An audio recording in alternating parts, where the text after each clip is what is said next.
said, Big Pimp and Slim. He said, I got to get my cards together to read Boyce.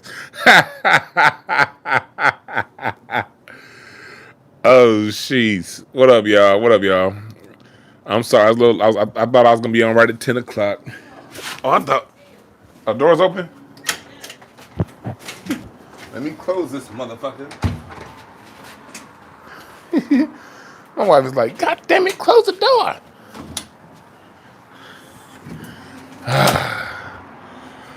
Sorry about that, y'all. Nigga, I just moved. That's why I've been talking to you. I've been moving all week. I'm in my new spot now, but ain't shit put together. I wanted to come to y'all like on the computer tip of this one, but my new podcast studio / office / extra room. I got wood in this new spot, and I ain't got no rug in there yet, so that sound is bouncing off the walls like a motherfucker. But we here. What's up, Tasha? What's up, Shamari? Yeah, we live from the porch. The new porch. We live from the new porch. Yeah, the acoustics in my studio ain't right yet. Like, I got the mic, I plugged everything in. I can't find my web camera. Oh, Fantasy Blacker, that's what's up. Oh, hell yeah, I could use that. Shit. I think that's the biggest Fantasy Blacker. That's one of the biggest ones I've gotten since I've been doing it live. But I'm having this conversation today about Boyce Watkins because he said some stuff online yesterday and today that struck near and dear to my heart, and it bothered me. And let me start off by saying this: this isn't me talking bad about Boyce Watkins, the man. I don't know who he is as a man. I don't. Now, as we go a little further on, Boyce is attending clubs, so I will read some of his cards. But because y'all know me, I like reading cards for people. But yeah, what's up, George? Business phone. What's up, y'all? What's up to everybody in? Last name, first name, last. Emmanuel. I appreciate y'all for coming in. Yeah, this is the new porch. I've been moving. But anyway, this is where this comes from. And we're gonna set the background again. I'm gonna start off by saying I don't have any issues man to man with Boyce Watkins. This isn't about that. Yes, I will crack a few jokes, especially about his teeth, but it's not. It's what this is about is the principle, the idea that he stands on, and that the reason why I'm bringing this particular topic to the forefront. Boyce, Bishop Talbert Swan. For those of you who aren't on Twitter, Bishop Talbert Swan is a bishop. He's a minister. I'm not sure from where. I think Tennessee. He's very popular on Twitter. Bishop Talbert Swan put up a tweet, and y'all can look on his timeline. And the tweet was about there was a 34-year-old black man who was chased down by 3 white people, 18, 19, and 21. I don't remember the names because I don't give a fuck what these white boys' names was. They chased the black man down and murdered him. So Bishop Talbert Swan did what we ask our ministers to do. Bishop Talbert Swan has always been someone who I've been following on Twitter for about 5 or 6 years now. And he speaks out against white supremacy. What's up, Black Voltron? I appreciate that. Bishop Talbert Swan speaks out against white supremacy. And so he spoke out against this particular issue that happened. Oh, he said he's in Springfield, Massachusetts. Thank you for that last name. He spoke out against that. And while Bishop Talbert Swan is speaking out against a black person that was killed by 3 white people, Boyce Watkins goes to his Twitter and comments under Bishop Talbert Swan's tweet and says, basically, what about black on black crime? If you want to see the exact tweet, it's on my screenshot. It's on my thumbnail. I put it on my thumbnail because I knew I wouldn't be able to show you guys from my computer. So as I get into this isn't about Bishop Talbert Swan. This isn't necessarily about Boyce. What this is about, it's about ideology. It's about ideology and point of view. All right. So, oh yeah, thank you, Star. Get your tickets next Friday. I'm in Dallas Urban Arts Center for the conference. The night before, there's a conference going on that Saturday. I have a show there that Friday in Dallas. And for those of you in Dallas, come on out, DwannB.com. So this is right here is a principle. Tonight we're talking about principle. All right, we're talking about principle. So Bishop Talbert Swan is talking about white supremacy, and Boyce Watkins goes on and in his tweets, in his comments, says we shouldn't assume every time a white person kills a black person, it's about race. I'm gonna say that shit one more time, and then I'm gonna light my blunt because I need y'all gonna probably need to light y'all blunt for tonight too. So I'm gonna say this one more time, and then give me 10 seconds to light my blunt. Boyce Watkins went on Bishop Talbert Swan's Twitter to comment as Bishop Swan is talking about white supremacy. Boyce goes on to say we should not assume that every crime that happens between white and black people is about white supremacy. Then he further on goes on to say we get all riled up at when a white person kills a black person, but we don't care about when black people kill each other, like in Chicago. I'm paraphrasing, but that's what he said. Boyce Watkins basically said black people don't care about crime until a white person does it. And that is the topic of my show tonight. That's why I'm coming on tonight. Again, I'm not, Boyce is Boyce. I'm not here to berate the man. I'm not here to uplift Bishop Talbert Swan. I'm neutral on all these people, man. I don't know these people. But I know when a principle is right. I know when I stand on principle. I'm a king of clubs. Today is a king of clubs day. Malcolm X's birthday. As a king of clubs, we stand on principle. What's up, Big Pontiac, Dr. Sinister? So I'm going to light my blunt, and then we about to get all the way into this shit, all right?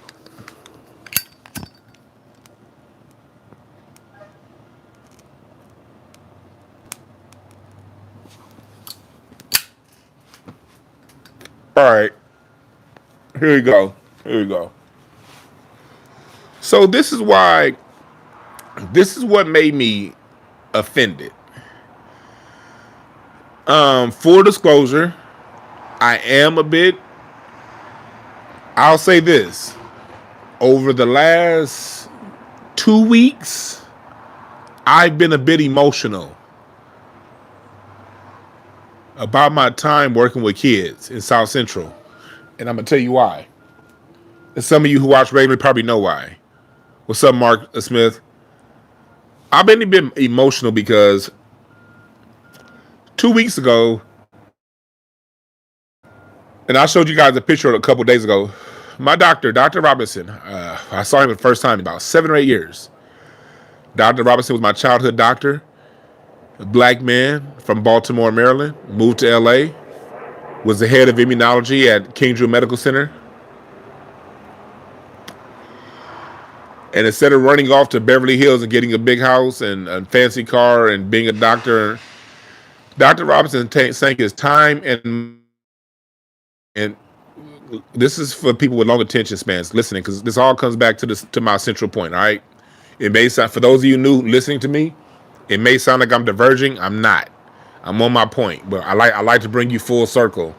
I want to give you 360 degrees of information so you can then walk away understanding my perspective and then having a solid perspective within your own. So this is the backdrop to why I'm telling you guys right now the backdrop to why I reacted the way I did today on Boyce Watkins, and the reason why I'm talking about him, because y'all know my channel ain't no filth slime channel. I I'm not trying to build subscribers off gossip. So if you're here for just gossip, you're not gonna hear me talk about other people too often. So just flat out FYI, if you're new to the channel because you saw the thumbnail, this isn't a gossip channel. This is somebody who only brings up people when it's a bigger point to be made. And Black Bodron, salute to you for being in that. I heard you speak at the reparations Oakland, brother. Nothing but love for you, my brother. For my heart. But going into it, so the reason why this bothered me, let me tell you why this bothered me. Because going back to Dr. Robinson, black man from Boston, he used to hold a Saturday program every Saturday in Watts, California, at the Met Center. And Saturday school thing where he helped children with supplemental education, also to get them off the streets. And then once a year, he would take all the kids, sometimes upwards of 150 children, to UC Santa Barbara for a full week. All expenses paid out of his own pocket. I said that to say because Dr. Robinson, he is my muse. I would say Dr. Robinson is probably the most influential male. I won't even say probably. Dr. Robinson is the most influential male in my environment outside of my father. My father will always be the most influential male that's ever been in my life. But outside of my father, Dr. Robinson is the most important man in my life.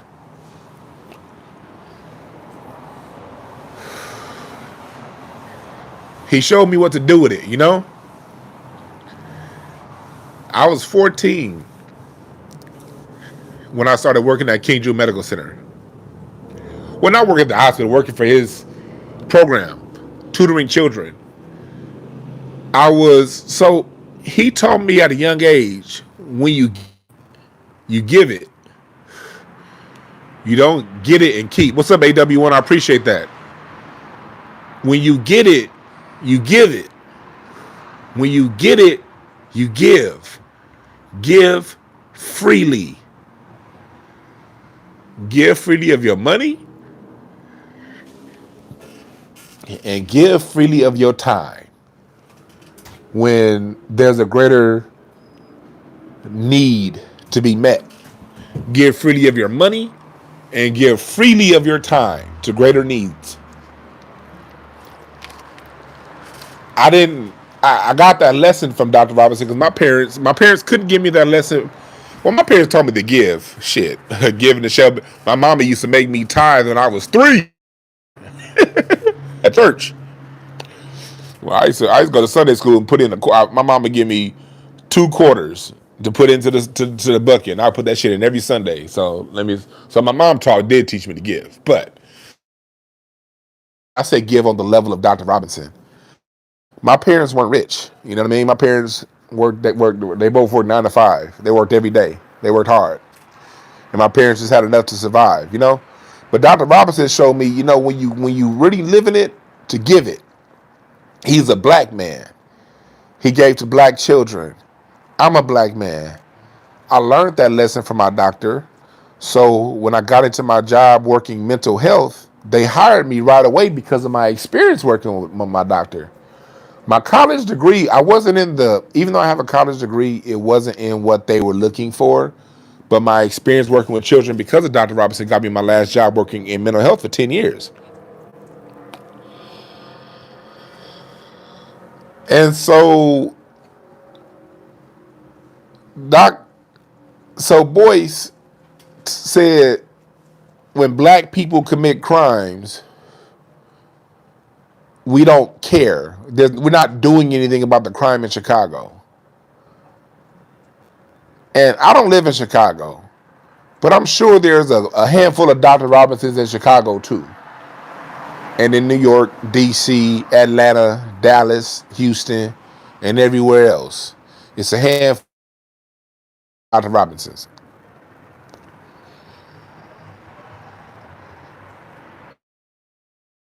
Boyce says that, makes the assumption that because a black man is speaking out against white crime, that black people don't care about black problems.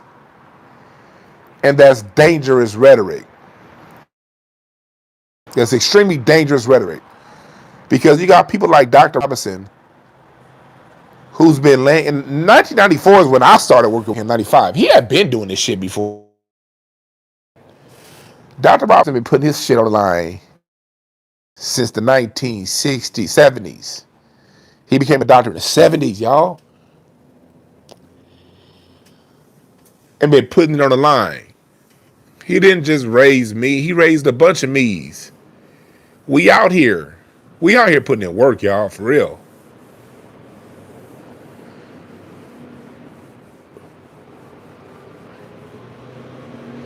So when people like Boyce marginalize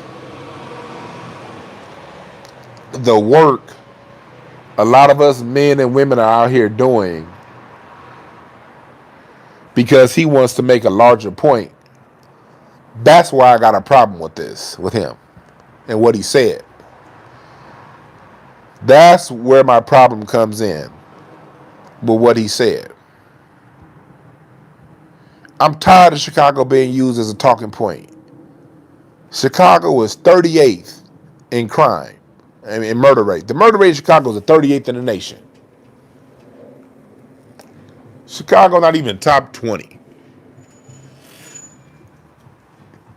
It's like Boyce Watkins. I tweeted him. I was like, dude, it sounds like you got you watching a episode of Megyn Kelly on Fox News in 2015. What the fuck is wrong with you, nigga?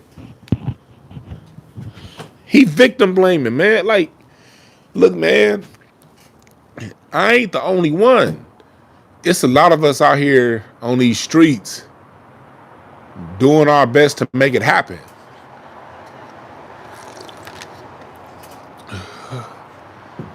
We don't, black people, press the number one if when you hear when you hear a black person gets murdered by another black person, if that concerns you, if that's something that bothers you also, press the number one if if you get bothered when you see black people get killed by other black people. I know I'm not the only one that gets bothered. I don't like seeing black people get killed by black people. I don't like that.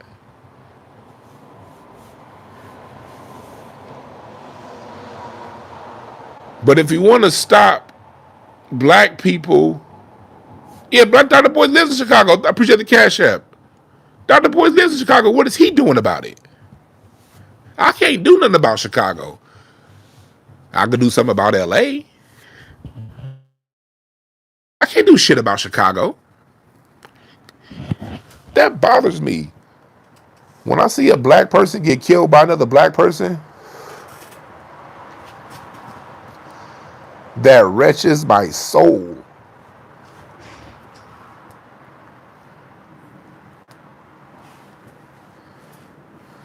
But the only way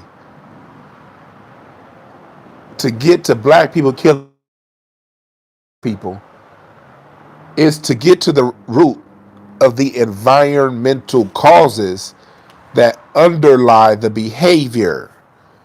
Boyce, you a financial expert? I'm good at mental health, nigga, so listen. Straighten your teeth out, polish them with some toilet brush cleaner, and listen. If you want to fix a problem, yes, Boyce, I thank you for bringing in the economic part of it. Economics is a major part of it. And I thank Boyce Watkins for that. Economics is the reason why I listen to Watkins. Do y'all know how long I've been listening to Boyce Watkins and watching him? I remember I seen Boyce Watkins on MSNBC in CNN like in 2007. I used to look forward to Boyce Watkins' articles when he used to write on the Griot. I used to love his articles. You know, he's a financial. I like listening to money people talk.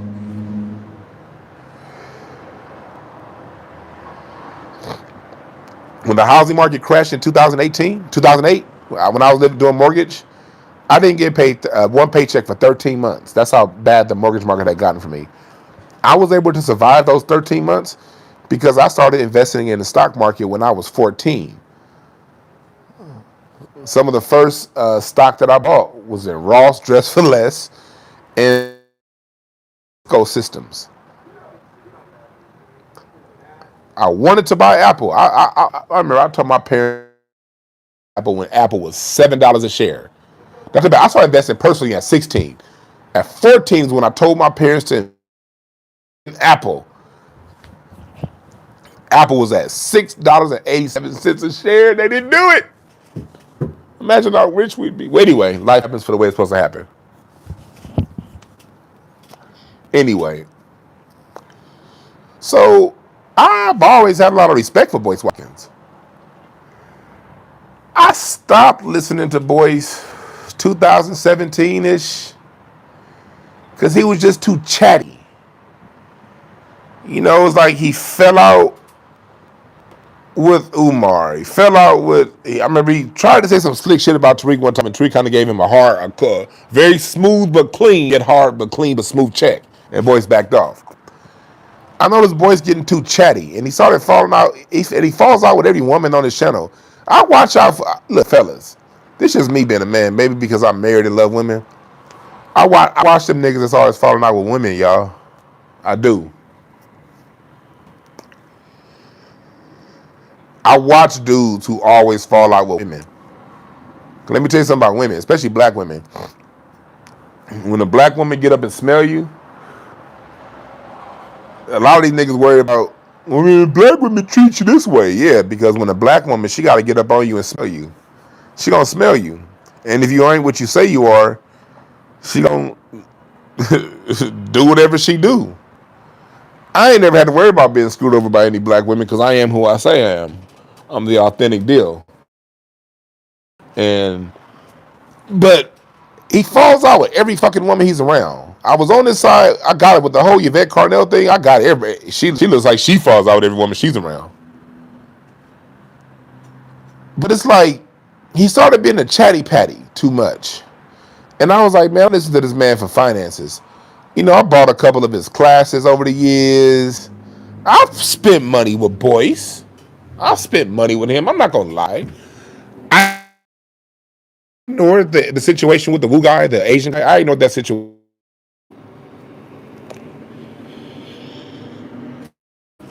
You know, somebody say, yeah, how you follow Vicky Diller? Yeah, Vicky Diller is cool in the motherfucker.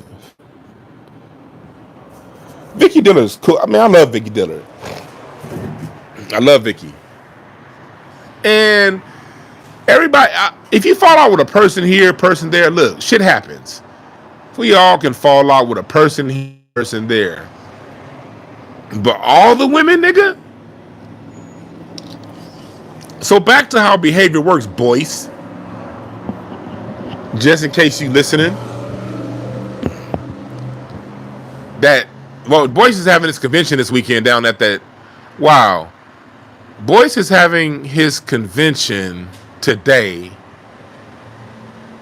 in the same venue Tariq is having his convention next week.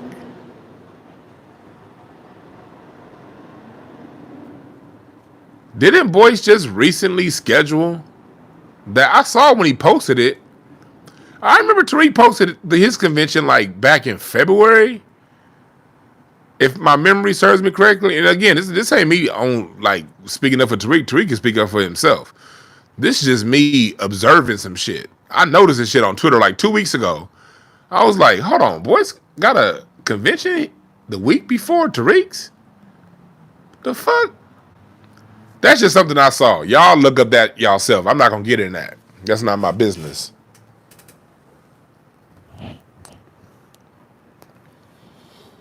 That's not my business. But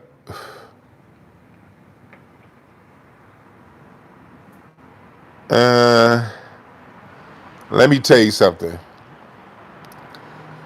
If Craig Smith, if my nigga Craig had a show that he was doing, just say Craig, y'all know Craig facts, Craig.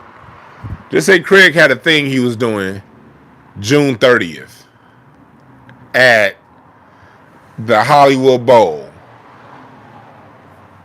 I wouldn't throw a show June 22nd at the same venue. Knowing a lot of y'all know us in mutual, that would kind of be weird, wouldn't it? I don't know. That's just me.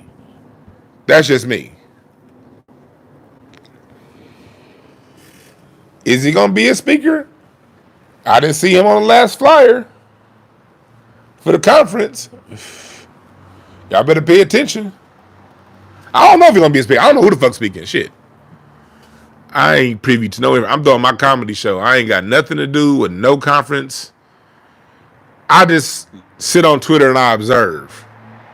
And I put two and two together, and I don't say everything that I see. But I did notice that.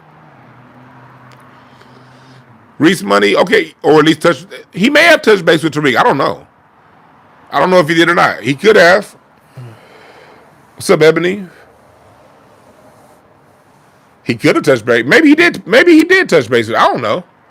I just saw that shit on Twitter and it was weird. Like, how you gonna throw an event the week before your homeboy's event?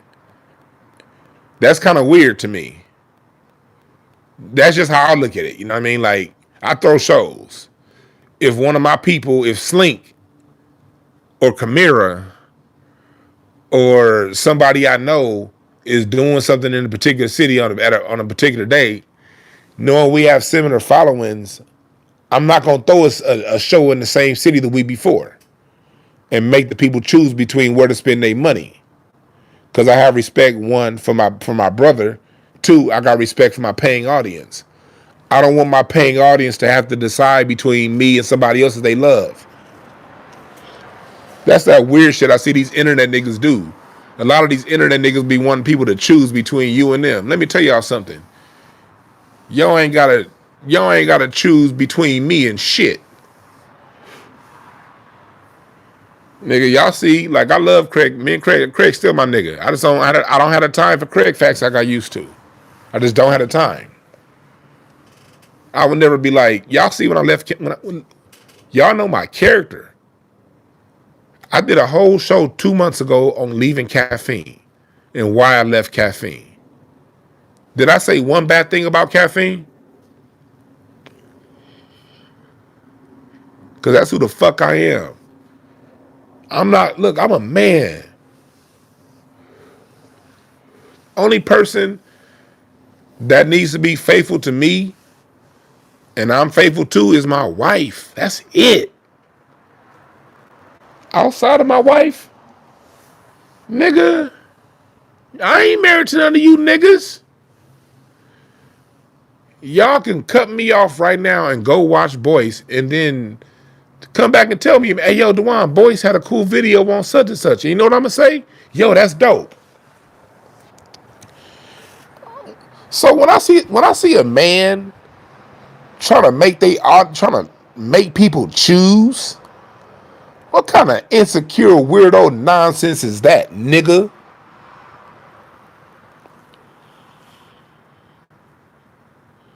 Beat up made a good point. Beat up just said Boyce brought us synthetic G. Yeah, y'all see I had my run in with Cynthia G on Fox O. Michi X and Strappy. Ooh, he did. Y'all see, man, look. If this was Harlem Nights, they make Boyce Watkins put his hands in the piano and slam that motherfucker. Those of you who saw Harlem Nights know exactly what I'm talking about. Why did they have to slam his fingers in the piano? They had to slam his fingers in the piano because he brought somebody foul to the organization. Remember that? He said, you brought him. So that's kind of your fault. No, I'm sorry, Mr. Calhoun. I didn't mean. No, Mr. Calhoun. I didn't. Yeah, that's my guy, Mr. Calhoun. Remember when Mr. Calhoun slammed his fingers at the piano? I'm not advocating violence, but that was what that scene was on Harlem Nights. He brought somebody foul to the organization. Remember, I forgot, what was Tommy from Martin? Him. Played the person, what was his name in Harlem Nights? Remember he had that laugh? Ha, ha, ha. And then they killed him?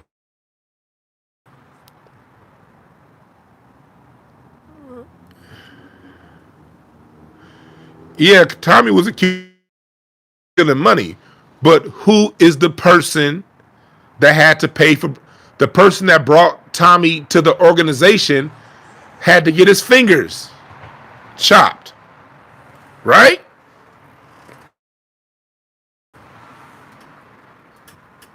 What's up, Afro Elite? What's up, Anthony Bolton? Boyce Diggs, co-sign Jay Morrison.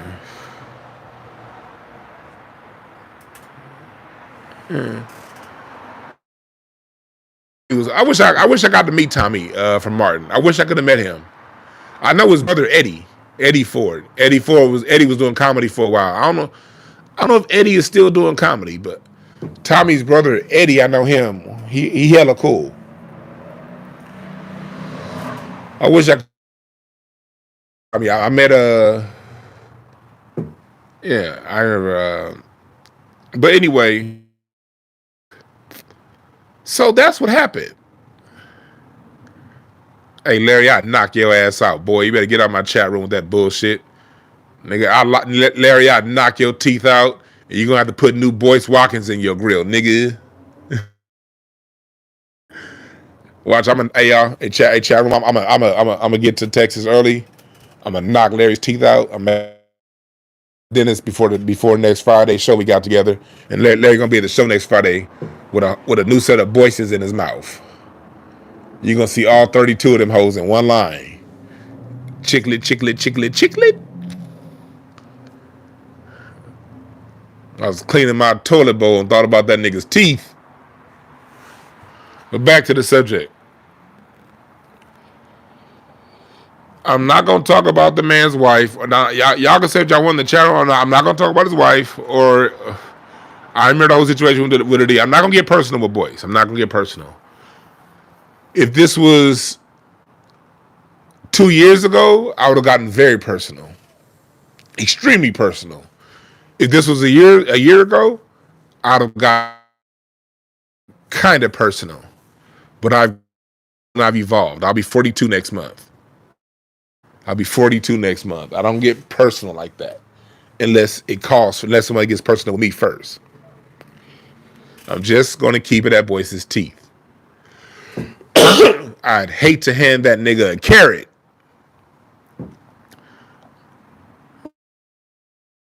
This nigga going, this nigga now he gonna take a carrot and my middle finger along with it. Back to what we talking about. So,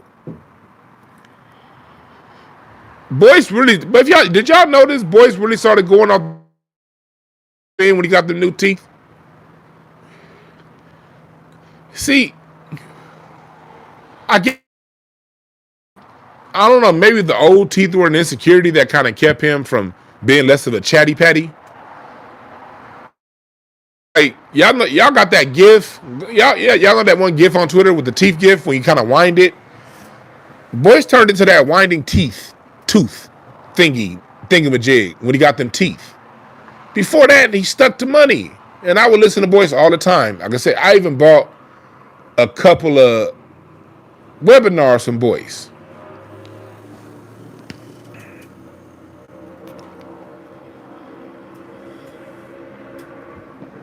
And I'm not talking shit about the man. I'm not. I'm just, y'all know me. I have a little bit of fun. Why not have fun? You know, all that talking about his wife and all that stuff, I'm gonna leave that shit alone. I ain't getting into all that. I'm gonna keep it respectful. But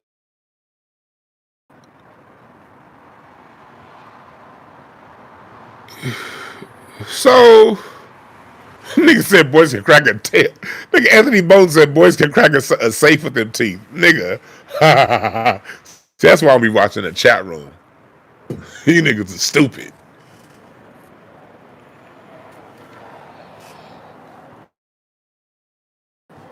So back to the issue at hand. The topic of discussion and the reason why I'm having this issue with Boyce Watkins is because he's making the blanket statement that because we speak on white supremacy, we don't care about what happens in our community. And that statement is dangerous because there are people out there who put their hearts and souls on the line for this. Let me tell you how bad it got for me, y'all. Those of you who follow me on Facebook and on social media, if you're not following me on social media, at Dwann B, DWANNB, it's all across the board. It's Dwann B on Facebook, Twitter, and Instagram. I say stick to Twitter and Instagram. Facebook, outside of the last, I say 1,000 people I let on. Facebook, I generally keep the people I know in person. They haven't started deleting niggas on Facebook because I kind of like keeping Facebook the people I've actually met face to face. But follow me on Twitter and Instagram at Dwann B. If y'all follow me, y'all may have seen this. But I put up a post. Y'all know me because y'all follow me regularly. I have a great memory. Y'all see how sharp my memory is. 80% of my Black American music family tree is just off memory. And if you don't, go to DwannB.com. Get the Black American music family tree at DwannB.com. My whole world is on DwannB.com right now. DwannB.com, DwannB.com, DwannB.com. And get 20% off all readings right now, just through the end of the month. Take 20 discount code, 20% off all readings. Take 20. And see me in Dallas next Friday. You'll see me in Dallas. Me, Sling Johnson, Kamir White, and Larry Goodwell. Mike Murphy. Next Saturday in Dallas. Tickets at DwannB.com. Visit my world, y'all. Everything that I do is on DwannB.com. Everything that I do. From the cardology to the Hotepish to the incense and ashtrays. It's all my merch is all on DwannB.com. This is why what Boyce said is so dangerous. Fuck you, Larry. He said all elephants have good memories. But going back to my memory's great. I worked at my last job for 10 years. 10 years. 2009 to 2019. I started my first day at work was April 29th, 2009. My niece Madison was born May 16th. Then Michael Jackson, June 28th. And before Michael Jackson died, the Lakers won the championship. Check my memory, y'all. Was it June 16th against the Orlando Magic, 2009, in a 5-game series? Check my memory, y'all. Lakers won the championship 2009 in a 5-game series, June 16th. Michael Jackson died, was it either June 28th or June 30th? 2009. That nigga said Boyce the talented teeth. So, what's up, Linus? So, that's how good my really great memory. Especially when it comes to basketball and shit like that. 95 NBA champions with Houston Rockets, 94 Houston Rockets, 91 Chicago, 91 was Chicago Bulls, 1990 Detroit Pistons, 1984 Boston Celtics, 2015 Golden State Warriors, 2010 Lakers, 2003 Pistons, 2005 Spurs. 2003 the Pistons won in 2003. The Spurs won in 2003 because they beat the Lakers. The Pistons in 2004. Just testing my memory. I said all that to say, I forgot my last job. 10 years of work. I worked with over 700. I said 700 kids. That's being conservative. It was probably pushing 1,000 children I worked with in that 10-year period. Because I would get about 100 kids a year. Because they would cycle them in and out. About 1,000 kids I worked with. I probably remember the name of 5 or 6 kids.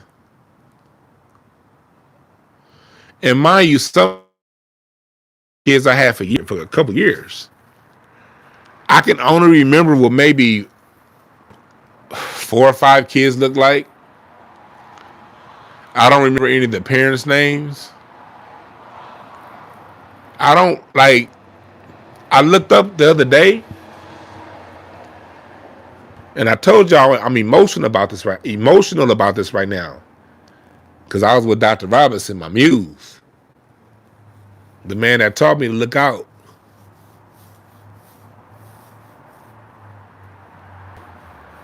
I got to see, damn, Prince, my nigga Prince is 33 years old. I started working with Prince when he was 9. I saw Paul. Paul was 31. Y'all see the pictures on my Twitter. He was 6 when I started working with him. Damn. But those were the kids I had before the job. That's when I worked with my doctor at King Jude Medical Center. I still have vivid memories of those years. Working King Jude Medical Center, and then also working the camps. I have extremely vivid memories because those were good memories. I have good memories of basketball. The same time I was working with them kids, I also coached basketball. I have really strong memories of basketball. I remember how mostly all my basketball kids looked. I have memories of the tournaments that we won and lost in 2004 in Vegas, 2014 in Vegas, 2011. I have vivid memories of those kids that I work with. I got vivid memories of the children I worked with at King Jude Medical Center. But the kids that I worked with at Hathaway Sycamores, that was the name of the company that I used to work for, Hathaway Sycamores. The 10 years I worked at Hathaway Sycamores, I probably remember 6 or 7 kids out of maybe 1,000. I have legit memory loss. That's how traumatic that job was.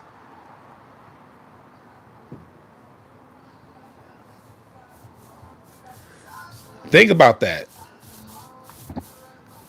That's how traumatic that job was to my brain. I walked out. I remember the day I started, April 29, 2009, and the day I walked out, March 5th, 2019 is the day I walked out. Because I had a new manager that was trying to because the reason why I was at that job for so long, because it gave me so much freedom. I could work with the kids, but then I could come home and smoke a blunt and play video games and still be on the clock.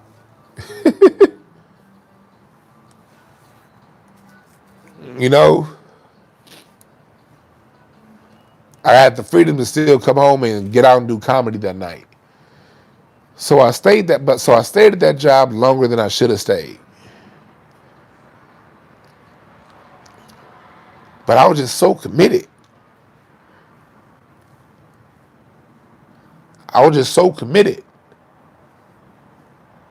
That job was fucking to my marriage. I walked out March 5th, 2009, because the new manager was trying to take away my freedom. And you ain't going to take away my freedom. So I bounced.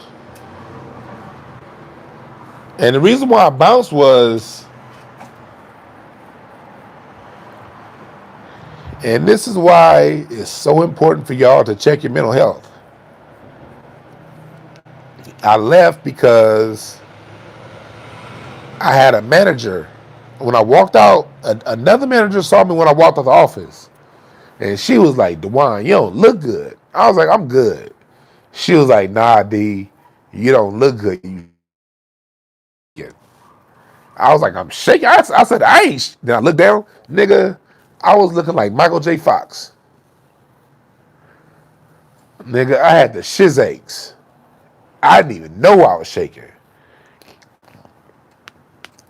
My manager, the other manager, made me like, nah, you gotta go see your doctor. So I went to go see my doctor. She took me off right away. I was like, nah, I want to go back to work. I was like, I ain't got no money saved up. Shit. I've been spending my money like crazy. Well, I did have some money saved up. My doctor was like, man, fuck your money, nigga. You got to get off now. That's how much that job fucked my head up.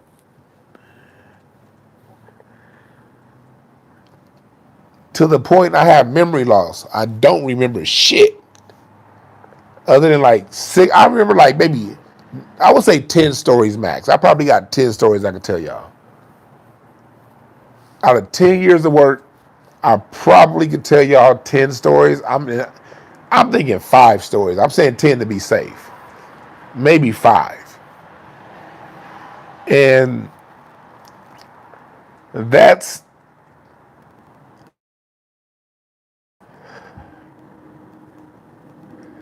I thought about this shit. That's the toll niggas' brains take helping other niggas. Only for niggas like Boyce Watkins and his porcelain toilet bowl teeth to say black people don't care. Fuck you, nigga. And I mean that.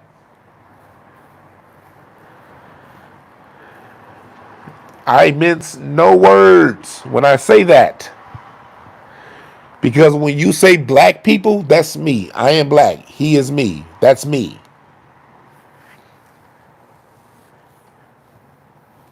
I'm black. I care.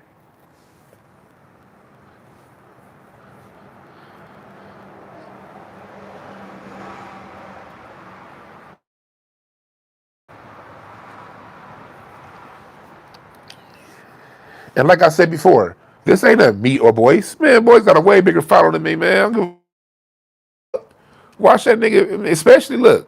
If I see a Boyce Watkins video and he's talking about the next trend for the next quarter in the stock market, I'm going to probably listen because I have money in the stock market now. Hey, I'm keeping that money in Roblox. Fuck y'all. One thing I do with my stock money, I put my whenever I see the kids in, if like if my nieces are really into something and that something has a stock, that's what the fuck I buy. What are these babies into? A lot of these judgmental niggas, man, these kids are stupid. All these kids do is play Fortnite. Well, nigga, let me buy some Fortnite, nigga. Fuck out of here. I look at what these black babies are doing. You better put some money in that stock, nigga. That's my advice to you. Whatever our babies are into, put money in that stock. Because our babies set the trend to the world. That's what I say. Whatever our babies are into, put stock money in that stock. So if Boyce got some good advice, hell the fuck yeah, I'm gonna listen. Now I'm probably gonna, you know how like when you're on your computer and you got like another browser open, open up another browser so I ain't got to see his teeth talk. You know, you dig what I'm saying? I'm gonna be over here. I'm gonna be over here with it. I'm gonna be over here with it. If it's on YouTube, I might listen to it while I'm driving, so I ain't got so I ain't got to. You dig? Y'all ever see them zoo videos when they brush giraffe teeth? That nigga Boyce got giraffe molars in his grill. That nigga got giraffe molars. Not giraffe canine. He getting the molars, the ones. Nigga, how the fuck did you fit giraffe molars in your mouth, nigga? So when you say shit like black people don't care about black folks when we speak against white people, you stepping on my toe, Boyce.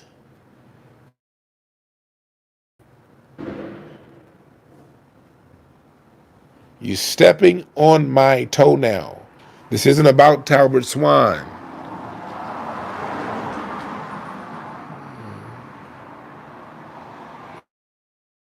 Over here trying to be an intellectual, and then let's look at it on the next level. You damn right, Black Voltron. It's a labor of love. Do y'all know when I used to work at Hathaway Sycamores? Part of the reason why I was fucked up was because from 2009 to 2014, I used all of my vacation time, and I forgot about this until now. God damn, don't you just memory loss is real that time. That whole era was a blur to me. That whole era in my life is a blur, man. I swear to God. And nigga, that's why you can't be looking at what people have on the outside, nigga. I remember being broke as fuck, working with them kids, doing comedy, but I was at the club 5 nights a week, 4 nights a week, in bottle service, looking like I was balling. Nigga, I did not spend one dime on shit. Just shouts out to the promoters that fuck with me, for real. I would just walk in and stand at sit at the promoters table and be like, hey! Now, I'd never be the nigga holding the bottle, though. That'd be the one. It'd always be the nigga that didn't buy the bottle holding the bottle, too. I noticed that shit. Because I know I didn't buy the bottle, but I know who did buy the bottle.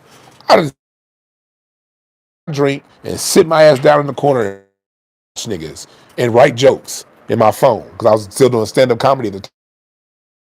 I would get off work from working with kids, get home about 3 or 4 o'clock, smoke about 3 blunts. This is back when Larry lived out here. I'll probably kick it with, like, Larry will tell you, if Larry bitch ass sit in the chat room. This is when Larry lived in the chat room. And lived out here. Larry be at the crib. Me and Larry smoke some blunts, play some video games, whatever. Go back out, hit the comedy club. I'll be hitting comedy clubs from, because I would get home from, I would get home about 2. Usually I would get home from work about, and about 6, I'm leaving, get to Hollywood during rush hour. So I would get to Marty's, this little open mic at 7, tell jokes. Then we would get over to the comedy store about 8:30, tell some more jokes. Then get to like another open mic on Melrose around 10, tell more jokes. And then I would leave the comedy club and then go to the club. I would leave the comedy club about midnight, go to the club about midnight, be kicking it in bottle service. Hey, get home about 2:30 in the morning and be right back up at like 6:30, 7 in the morning to go to work. That was my schedule that time. I was just nigga. I've always gone hard. And so we used to do that, and we would be out there, and I had to party. I was dealing with so much shit, nigga. I thank God for Hollywood. I thank God for Garden of Eden, Facade, Ivar, Cabana Club, Basque, all Ledoux. I thank God for Hollywood, them Hollywood clubs, because I think I knew the right people, because that allowed me to balance that bullshit that I was dealing with.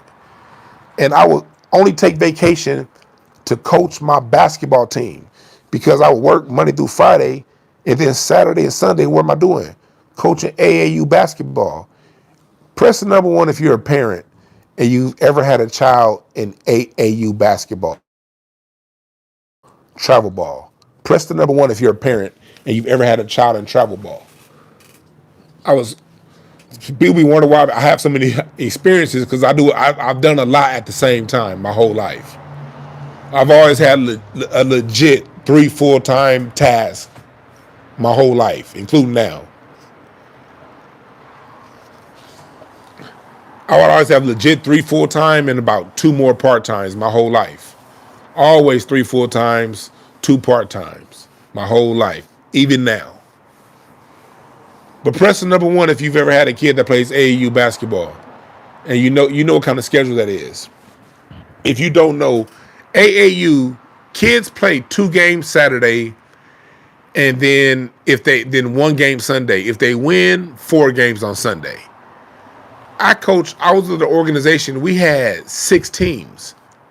I coached JV high school and the 8th grade team. I coached 2 different teams in that. So Saturdays, my Saturdays would be 8 from April. I'll take it back. From March to July no. February to July. My Saturdays, I will be coaching literally 8 games on Saturday. Because I was coaching teams twice a day. And then I would go assistant coach on some of the other teams. So 4 games. And then I will be an assistant on like sometimes up to 2 more. But I was coaching like 4 games a day. And then another 3 Sunday. That was my Saturday and Sunday. The whole time I worked at that mental health job. And Boyce Watkins said, we don't care. Fuck you, Boyce Watkins.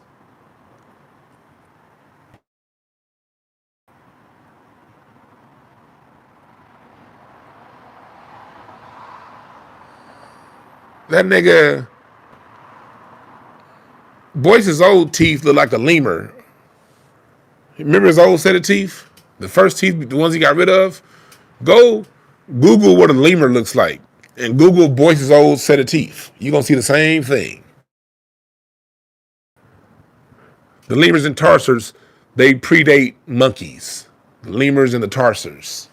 Go look up a lemur and look at those teeth and look at Boyce's old teeth. You're going to see the thing.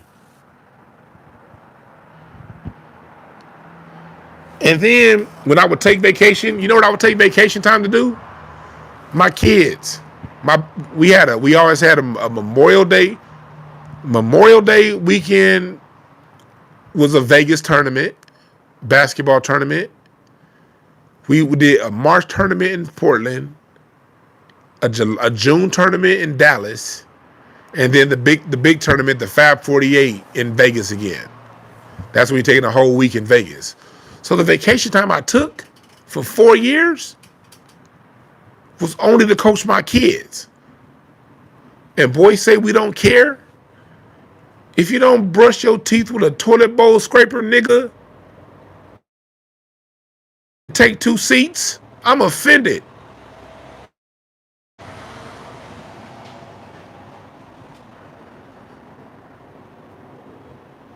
That nigga teeth, boy.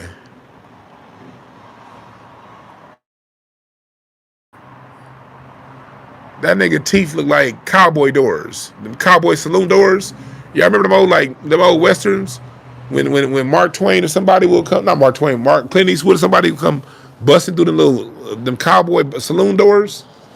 That nigga Boyce got saloon door teeth.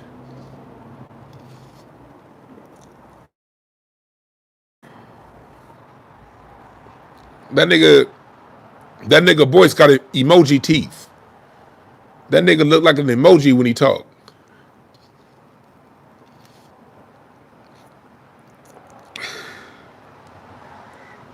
That nigga Boyce's barber has to wax on and wax off his teeth. This nigga got a whole wax on, wax off. This nigga Boyce's dentist got a sand the floor. Damn son, sand the floor. Nigga, sand the floor your teeth, nigga. Talking about black people don't care. If you don't sit your ass down, and if you don't address, and let's go even further. Let's go even further. This is what I don't respect.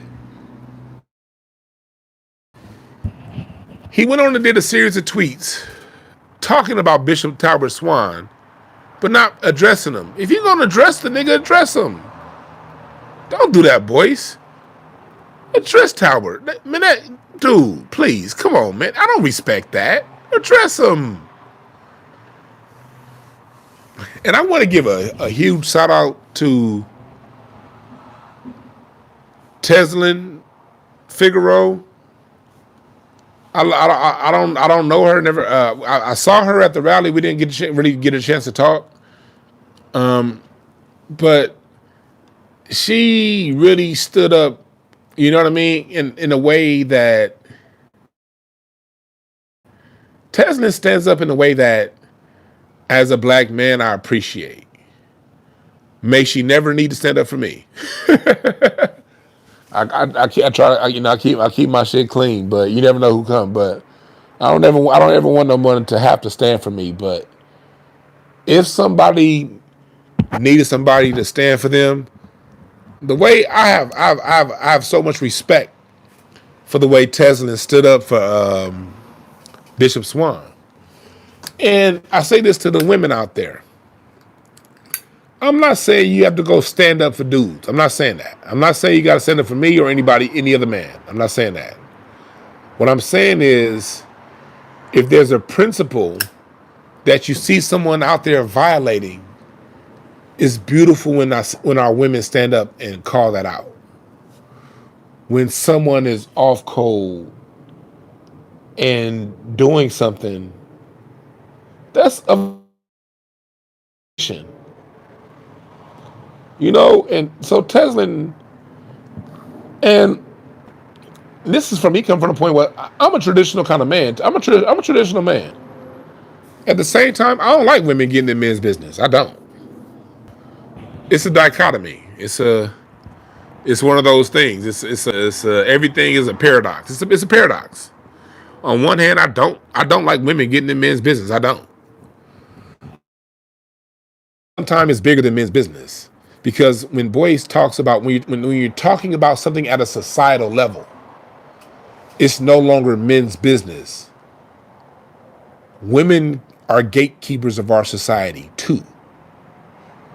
So when a man says something at a societal level and a woman feels the need to say something about that, it's well within her right and it's encouraged and safe to express themselves when it comes to the greater good of our society. Let me say that one more time. As men, we have to foster an environment where women feel comfortable to speak up when they're speaking in the greater good to the greater good of our society. That's why I'm giving a special salute to Teslin, and I encourage y'all to look up her series of tweets when she was talking about Boyce, indirectly talking about Bishop Swan. She invited Boyce. Bishop Swan did a Twitter space, and if y'all go to his Twitter and look up the space, he did a great space earlier. And I've listened to his spaces before, but I don't really be on Twitter spaces like that. There'd be too much confusion on Twitter spaces. Outside of Just Eve spaces, and I'll go to Tariq's spaces sometimes.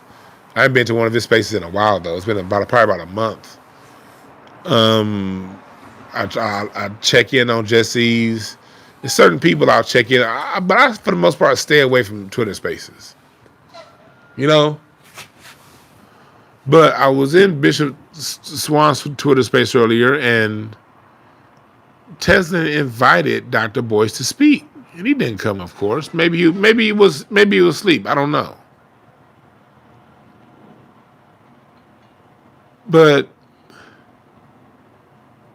and at the same time, when I say we should foster, back to where I'm trying to finish my point about that, we should foster environments for women to speak up. At the same time, you can't put a woman in a situation of you got to choose me or them. If it's about the society, it's about the society, not the individuals. We're a team. Sometimes the point guard gonna shoot. Sometimes the small forward gonna shoot. Sometimes the best player got to sit on the bench and get some rest. Sometimes the worst player got to step up and get us 6 points or 3 rebounds. Hell, sometimes he just need to get us 6 strong fouls. It's a team. You got to be able to put yourself to the side, your egos to the side, and you got to be able to see the bigger picture. And where I come from is a bigger. if I were to put my ideology into a box or into a framework, my ideology is bigger picture. My public persona, the persona I lend to you guys, that I come across on YouTube, is me. But things that I share and talk about on here are things that all point towards the bigger picture. When I talk about race, it's about the bigger picture. Black people the most, and this is to you, Boyce. Let me go ahead and finish gargling that Listerine and listen to what I'm about to say, Boyce. The reason why people like me bring up when black people get murdered by white people is because when black people kill black people go to jail. There's no shortage of black people getting put in jail. Boyce, you like statistics, right? Let's bring some stats out, Boyce. What's up? Let's bring out statistics, Boyce. If black men are the most prosecuted, if black men are disproportionately thrown in prison, then the logical conclusion is black men and black people are pay the highest accountability for our crimes, even those who didn't necessarily commit the crime. Is that a safe assumption, Boyce? That's not a post hoc ergo propter hoc fallacy, Boyce. That's a logical point of view. If black people, by percentage rates, are the most harmed by the prison system, that means the logical conclusion is we pay the most for our crimes, right? We understand as long as we live in this white supremacist society, crimes are going to happen. And crimes hurt our heart. They hurt mine. They hurt all of our hearts when they happen. But we understand when we're thrown in these planned environments called ghettos, where for every 100 people, there are only resources for 65, 60. How the other 40 gonna eat? Some are gonna make away honestly. Some are gonna make away dishonestly. That's just the way life works, you dig? Ghettos, it's an Italian word, Boyce. They came up with this shit. They used it on Jews in the 1920s. Every group of people thrown in ghettos commit crimes at a higher rate than those outside of ghettos. That's the social engineering. So yes, you use your financial expertise. Thank you for that to help. But then there's also environment, what you're around. That underlines your behavior. All bad behavior is a product of an unmet need. And we live in environments where mommy got to work 2 jobs to keep the lights on. You're going who are left to raise themselves. We have fathers who are in resource-deprived environments and can't make an adequate amount of money to feed their children. The end result is crime, Boyce. You should understand that, man. You should understand that.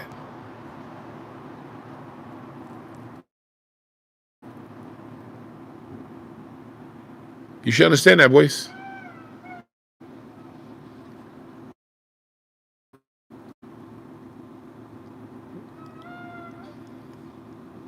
Boyce get his teeth sandblasted. That's how he clean his teeth. When that nigga need a deep cleaning, the dentist be like, hold on there, hold on. That nigga teeth get sandblasted. That's what we talking about. All these things happen. That's natural environment. It's a natural reaction to your environment, Boyce. The crime is a natural reaction to the environment. We out here doing our best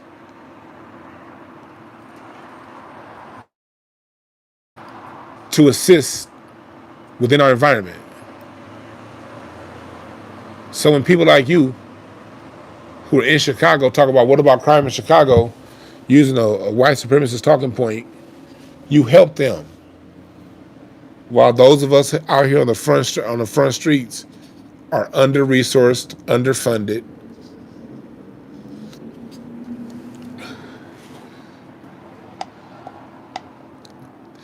That's the point of view I'm coming from. That's why I said what Boyce is saying is dangerous.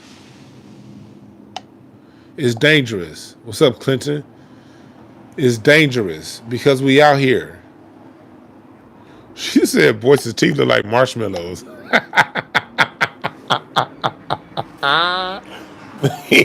The big ones, right?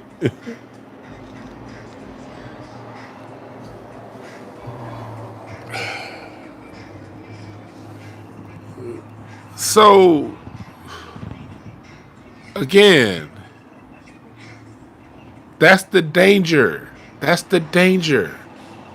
Those comments are dangerous. So, South Eslin for speaking up to the greater cause.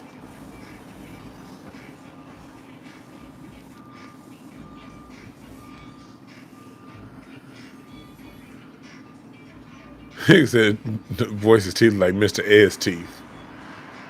I'm not fucking with y'all. I'm not fucking with y'all. That nigga Boyce's teeth look like a set of Toyota Priuses. That nigga got 17 Priuses on the top, 17 Priuses on the bottom. All right, back to what we talking about. Y'all making me crack jokes. This is what I still got love for Boyce. I'm not gonna throw Boyce away. I don't watch him no more because he chatty patties too much. But I'm chatty pattying tonight. Yep. If that's what you want to call it. But I speak to people. Nope. You're not gonna look, people. You're no longer gonna freely bring up the what about Chicago trope and what about black people not caring about their own community trope. Nope. There are black people with genuine receipts to their genuine record out here with a platform too. As little as my platform is, I bring my credibility stamped and certified from the streets of South Central LA with me.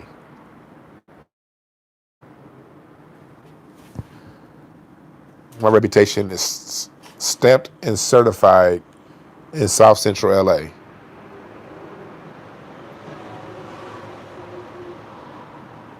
So when you say things like we don't care about our own community, that harms those of us out here who do care about our community.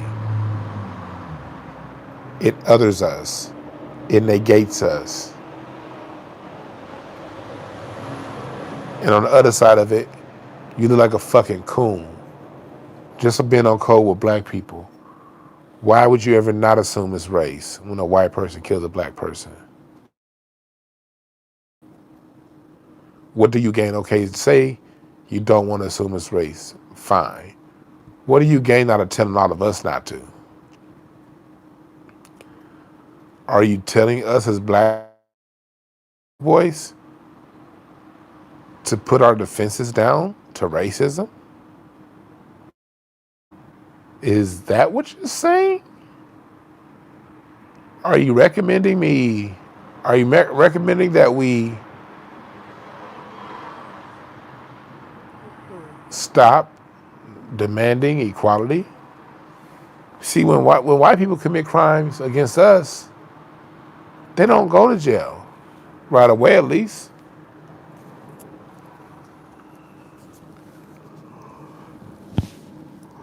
That's why we got to speak up when white people commit crimes against us, because when they commit crimes against us, they don't go to jail.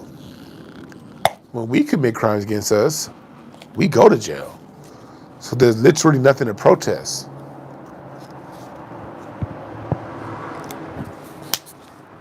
If a nigga killed a nigga and you manhunt him down and catch him, and that person goes to jail, is there to protest, boys?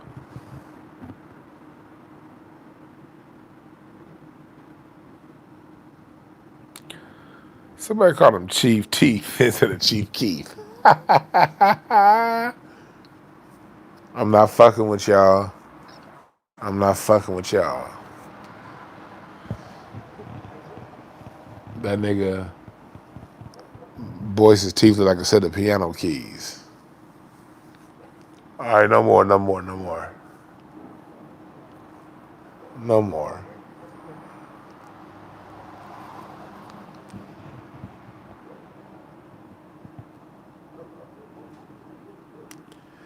But that's why I say what I had to say. I'll speak for those of us who do care. Those of us in the Black First Movement that we want our reparations. And this is a good point that Bishop Talbert Swan made in his Twitter space. I encourage you to go and watch it yourself. I don't want to get too gossipy. You notice I haven't gotten too deep into it. Bishop Talbert Swan said and all that stuff because I want y'all to look for yourself. But Bishop Swan made a good point. Boyce basically said Bishop Swan was pimping people. Some weird like that.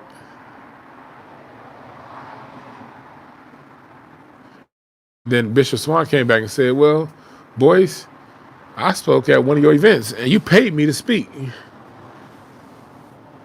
Who pays a pimp other than he left it blank? A hoe, nigga. And again, this is not to cause or bring any strife. I'm not saying you have to listen to me or listen to him. I ain't playing none of them weirdo ass games. I don't play them weirdo ass games. Listen to whoever the fuck you want to listen to. That ain't my goddamn business. I'm just saying this is a public announcement to Boyce, man. That ain't cool. That ain't cool.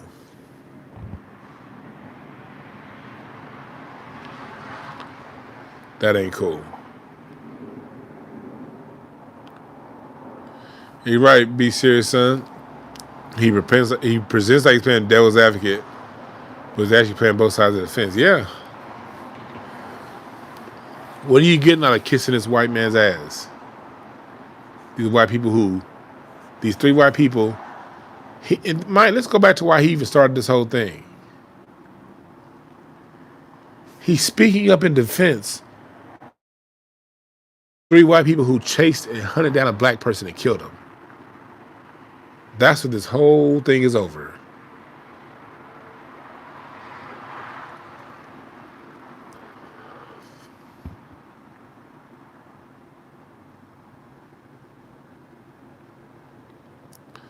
All over, strife for the black man over white folks killing a black man.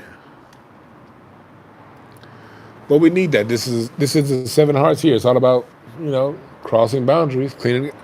Go back to I encourage y'all, go back to my card reading at the beginning of the year. Didn't I tell y'all? Go back to my card reading. I told y'all. I said around when? I said this year, people are going to be exposed. And I told you this shit's gonna kick off around the spring. Oh shit. I'm glad I spilled my drink. Anyway, whatever. Go back to my card reading for the year. I told y'all cards are being pulled on people. And it's not gonna look pretty. Look, some people are pulling cards on themselves.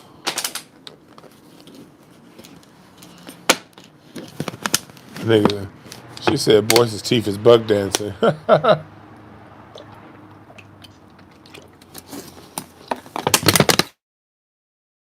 Ah, shit. But that's it, man. But Boyce is a 10 of clubs, man. The 10 of clubs is a very narcissistic card. The 10 of clubs is a very petty card too. Boyce Watkins is June 20th. It's 10 of clubs. That's a very petty, very narcissistic card. God damn, okay. That's a very petty, very narcissistic card. And he's on the Cancer Gemini border. That's a lot of personalities. June 20th is right there on that Cancer Gemini border.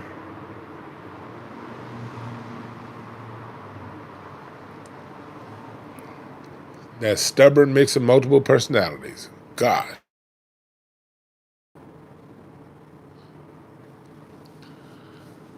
But yeah. I appreciate y'all. I'm about to get up out of here because I've been moving all day and I'm about to go to sleep and I'll be moving all day again tomorrow. I'm trying to finish everything tomorrow. Shit, I'm tired. So I had to come live and talk to y'all real quick about that because Boyce talking about what about black on black crime, I'm just tired of that. I've been hearing that since the Obama administration, and I've been on the front line with my sleeves rolled up the whole time. And let me tell you something. I ain't seen one nigga that says, what about black on black crime, be out there on the front streets with niggas like me.